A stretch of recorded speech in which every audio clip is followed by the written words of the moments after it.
Belum lama berselang di kota Boston, hiduplah seorang ahli kimia bernama Profesor Dawes. Kimia bisa jadi sangat membosankan bagi sebagian orang, tapi sangat menarik bagi yang lain. Tetapi sangat sedikit yang berhubungan dengan kimia, seperti yang dilakukan Profesor Dawes. Kau tahu, Profesor Dawes sangat menyukai hal ajaib, dan seringkali dia akan mencampur berbagai senyawa untuk membuat beberapa ramuan yang sangat unik dan juga ajaib. Ya, banyak orang yang tidak akan percaya pada mereka secara langsung. Tetapi jika kau memiliki bakat seperti Nyonya Claribel, tiba-tiba, maka kau akan membutuhkan keajaiban dalam hidupmu.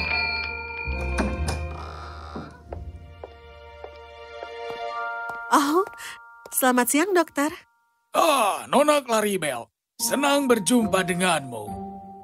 Terima kasih telah menemuiku begitu cepat. Aku harap aku tidak membuatmu merasa tidak nyaman, dokter. Oh, tidak. Itu selalu menyenangkan melihat siapapun yang selalu tertarik dengan keajaibanku. Berdoalah. Katakan padaku, apa yang bisa aku lakukan untukmu? Kau lihat, dokter, sejak aku beranjak dewasa, aku selalu punya mimpi untuk naik ke atas panggung dan melakukan pertunjukan teater. Sungguh mulia, sungguh impian yang besar sekali. Jadi, pasti kau mahir berakting, kan? Tapi aku tidak tahu, dokter, kenapa begitu aku melihat banyak orang yang menonton pertunjukanku, itu membuat tenggorokanku kering dan melupakan semua kalimatku. Tapi itu terjadi pada semua orang. Kau seharusnya tidak repot-repot dengan beberapa audisi buruk. Audisi?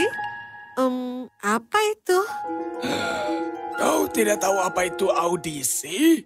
Pastinya kau sudah mencoba beberapa peran dalam produksi, kan? Tadi kan sudah aku bilang kalau itu membuat aku jadi lupa dengan dialog-dialog aku. Jika kau belum pernah mengikuti audisi, jadi dialog apa yang kau bicarakan?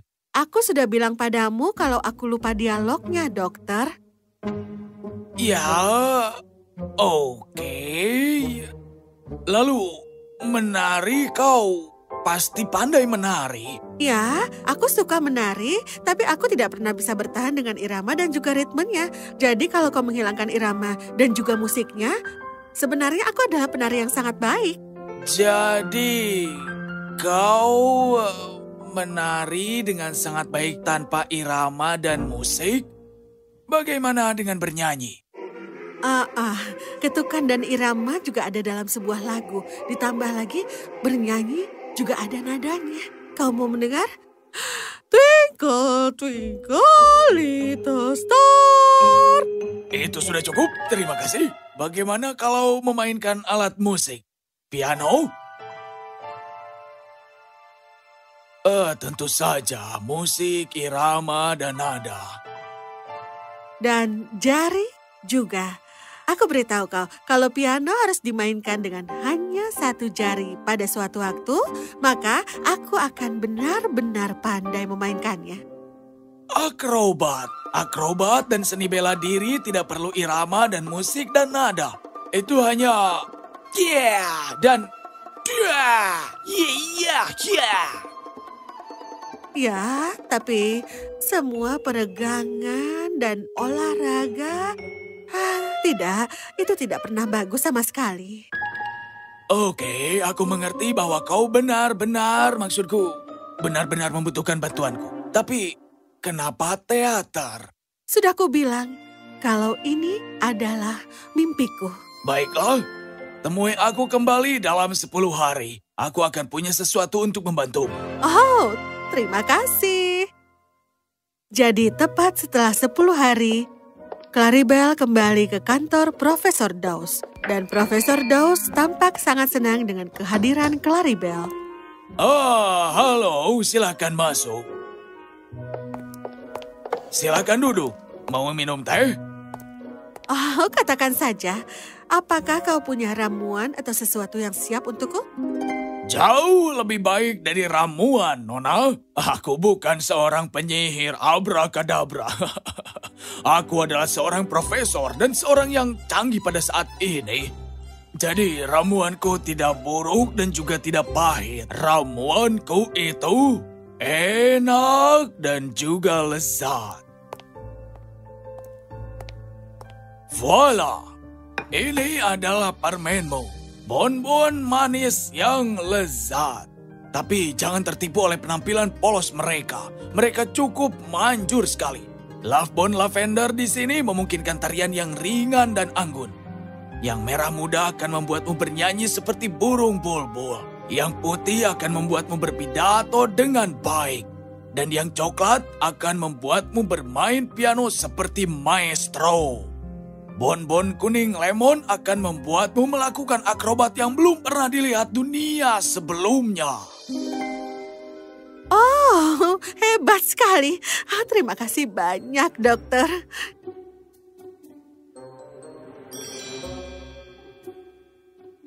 Namun berhati-hatilah dalam menggunakannya. Mereka agak kuat. Oh, jangan khawatir. Claribel sangat gembira dengan hartanya. Tidak ada yang bisa menghentikannya menjadi seorang bintang. Dia mulai bermimpi tentang semua orang yang meminta tanda tangan, wawancara, dan juga fotonya.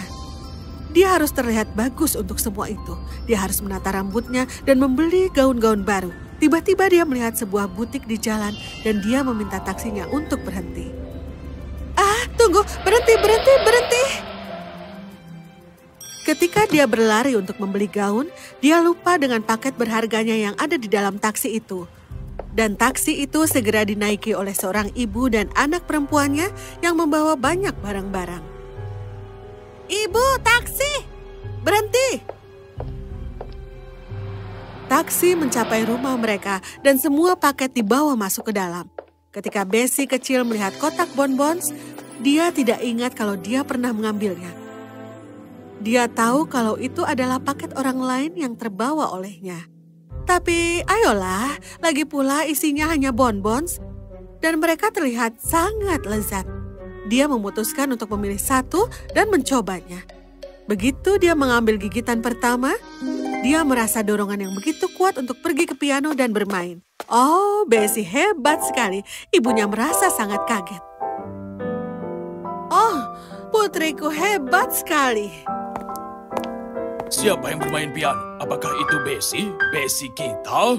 Iya. Oh, aku bisa berdiri di sini sepanjang hari, Tetapi teman-teman kita, gubernur dan wali kota akan tiba sebentar lagi. Jadi kita tidak bisa berdiri saja di sini. Ya ampun, mereka akan senang ketika mendengar Bessie bermain.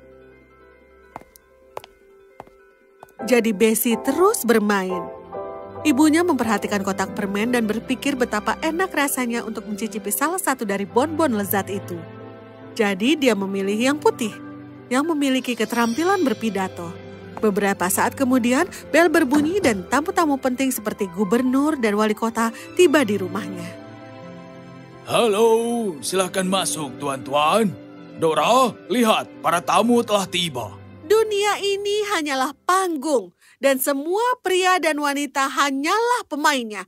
Mereka bisa masuk dan juga keluar. Apa kau baik-baik saja? Tuan-tuan, silakan masuk. Musik itu. Oh, itu putriku yang bermain piano. Mereka semua mendengar Bessie bermain piano. Ayah Bessie gelisah tentang betapa aneh istrinya berperilaku di hadapan tamu-tamu penting seperti itu. Dan bonbon tiba-tiba tampak sangat diinginkan ketika seseorang merasa gugup. Jadi dia memilih yang merah muda, yang memiliki kekuatan bernyanyi. Bahkan wali kota dan gubernur juga menyukai bonbon itu. Mereka mengamati kotak bonbon dengan penuh keinginan. Sang ayah dengan sangat cepat menawarkan itu pada mereka. Sementara wali kota dengan cepat melahap lemon kuningnya, gubernur dengan anggun menaruh bonbon lavender di dalam sakunya, menyimpannya untuk nanti. Karena tepat pada saat itu, seorang wanita datang untuk meminta mereka ke meja untuk makan malam. Oh, manfaatkan momen ini. Ingat semua wanita di Titanic yang melambaikan keranjang makanan penutup. Makan malam sudah siap untuk disantap. Apa yang salah dengan kalian semua? Kami minta maaf. Kau juga, Yudas. Semua dunia adalah panggung. Iya. Iya. Ini adalah rumah orang gila. Gila. Konyol. Apa yang akan kulakukan di sini dengan orang-orang ini? Nah, betapa cepatnya kita melompat pada kesimpulan. Orang-orang yang adalah teman kita yang akan makan malam bersama tiba-tiba menjadi konyol dan mengganggu. Gubernur harus memberikan pidato besar kepada ratusan orang di balai kota keesokan paginya. Saat dia hendak berpakaian, ia memasukkan tangan ke dalam saku jaket yang ia pakai kemarin untuk mencari kunci. Bersama dengan kunci itu, ia menemukan bonbon yang berada di sana. Jadi dia membawa bonbon itu bersamanya. Ketika gubernur melihat banyak orang di balai kota, dia menjadi gugup. Dia merogoh sakunya karena ingin menyeka keringatnya dengan sapu tangan. Dan saat itulah dia menemukannya, bonbon yang dia buka dan dia melahapnya. Pembawa acara memanggilnya melalui mikrofon. Hadirin sekalian, mari kita sambut yang terhormat gubernur.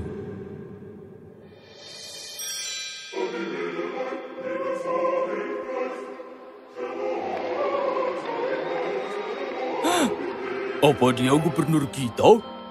Dia gila, konyol sekali.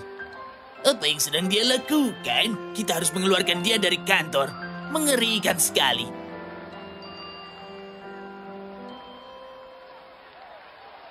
Berita gubernur menari mengisi surat kabar hari berikutnya dan orang-orang menuntut agar dia dikeluarkan dari kantor sambil menertawakannya. Hal-hal yang dikatakan gubernur tentang orang lain, yang lain mengatakan tentang dia. Menurutmu apa yang mungkin menyebabkan gubernur bersikap sangat aneh? Mungkin dia hanya stres? Aku tidak tahu apa yang menyebabkan gubernur bisa bersikap seperti itu. Tapi kalau dipikir-pikir kita semua bertingkah aneh, bukan? Kau berpidato dan Bessie memainkan piano seolah-olah dia seorang maestro. Kalau dipikir benar juga. Tunggu. Kau melihat itu dalam berita, tepat sebelum dia menari gubernur makan sesuatu.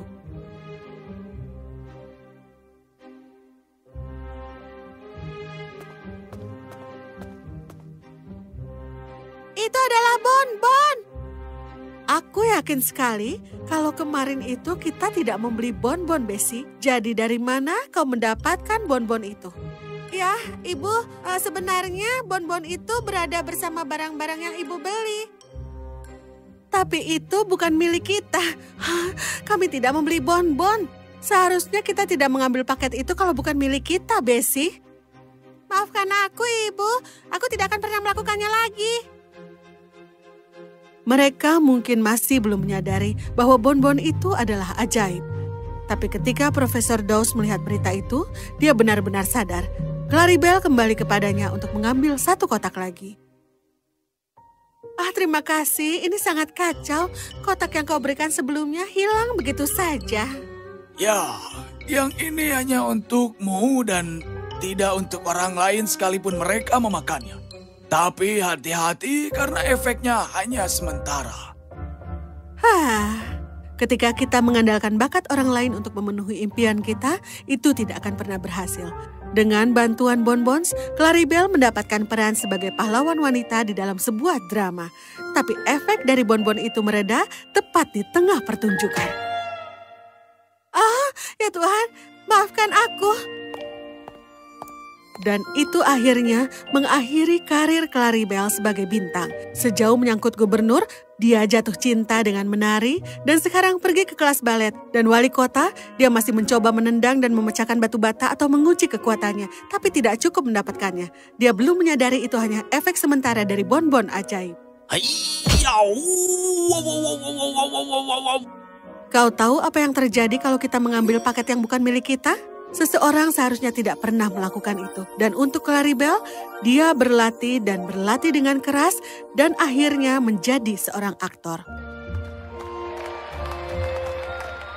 Dia juga menyadari bahwa kita tidak harus bergantung pada orang lain. Sebaliknya kita harus bekerja keras menuju impian kita untuk mencapainya.